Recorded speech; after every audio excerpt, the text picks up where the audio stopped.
Berapa banyak orang yang sakit? Ada seorang wanita yang datang dari Jerman divonis oleh dokter kanker payudara. Semoga Allah selamatkan ibu-ibu dari situ.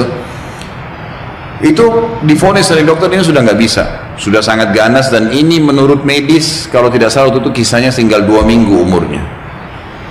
Maka dia bilang sama suaminya, muslimah kebetulan dan muslim suaminya, tapi tinggal di Jerman. Dia bilang, saya ingin menghabiskan umur saya di Mekah aja. Ini sudah jelas dokter vonis 2 minggu, saya mau pergi ke sana. Suaminya ikutin, 3 hari urus visa, tiket segala, berangkat. Ringkas cerita, dari 14 hari waktu yang divonis oleh dokter, 3 hari sudah habis pengurusan visa dan proses berangkat sama 4 hari kurang lebih. Jadi sekarang tinggal 10 hari. Mulai dia masuk Masjid Haram setelah umrah, perempuan ini sudah nggak ada keinginan makan, dia duduk nangis saja depan haram. Dia nangisnya sebenarnya itu bukan minta disembuhin, dia percaya sama dokter. Dia cuma nangis dosanya yang pernah dia lakukan, dia menyesal kurangnya ibadahnya. Setelah 4 hari berjalan dari 10 hari sisa, dan ini dia akan tinggalkan Mekah hari ke 6 hari dari setelah, jadi tinggal 2 hari lagi.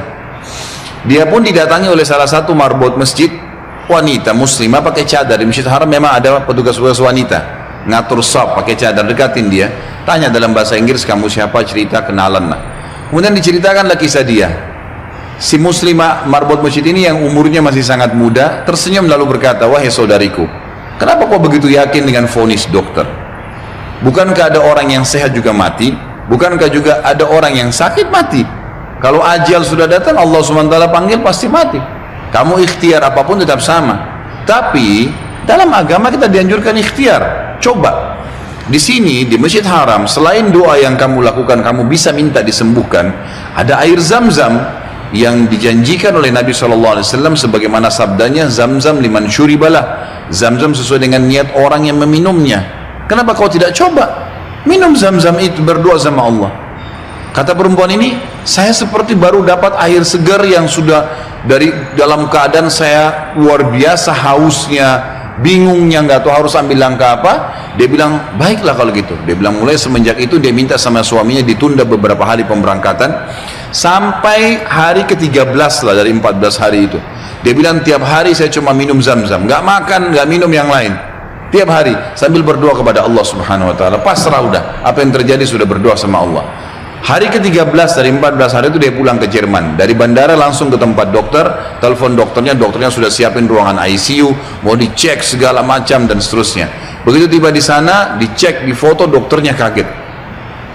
Hilang semua, kanker itu hilang total, nggak ada sama sekali. Lalu kemudian dokternya didudukin dia sama suaminya, dia tanya, Anda ini selama 2 minggu kemana saja? Orang ini Nasrani, Katolik dokternya. Dan kebetulan dokter ini sudah lama mau masuk Islam. Hikmah-hikmah yang luar biasa terjadi. Maka dia mengatakan, dari mana Anda selama 2 minggu, berobat ke siapa, dokter siapa, obat apa yang diminum? Dia bilang, tidak ada, kami seorang muslim dan kami berangkat ke Mekah, saya minum air Zam-Zam gitu kan. Dan saya berdoa sama Tuhan saya untuk disembuhkan. Kata dia, selamat, kanker ini belum pernah dalam sejarah dokter bisa sembuh, tapi ini hilang sama akar-akarnya gitu kan. Si perempuan tersebut menangis, suaminya menangis, bersyukur sama Allah. Yang anehnya, yang luar biasa pada saat itu, si dokter mengatakan, Bapak Ibu perlu tahu, dikeluarin Quran terjemahan dalam bahasa Jerman dari lacinya. Dia bilang, saya sudah pelajari Islam 10 tahun. Saya ingin mencari sesuatu yang menyentuh hati saya supaya saya mau ngandut Islam. Tapi belum ada sesuatu yang berat. Tapi kejadian ini karena bidangnya dia tahu, dia spesialis kanker payudara. Dia mengatakan ini ya sudah cukup membuat saya syahadat. Maka dia syahadat lagi. Maka kita bisa lihat bagaimana keyakinan yang sedang kita bahas ini bukan main-main. Ini cuma contoh sebagian kecil ya. Terlalu banyak contoh yang seperti ini, terlalu banyak keajaiban-keajaiban yang luar biasa. Mudah-mudahan pada saat terlintas kisah apa saya akan sebutkan nanti. Tapi seperti itulah ya yang bagian kecil daripada rububiyah yang sedang kita bahas. Ummi kam ahwaha ashtaqu li mar'aha wa ahinnu li alqaha wa uqabbilu yumnaha.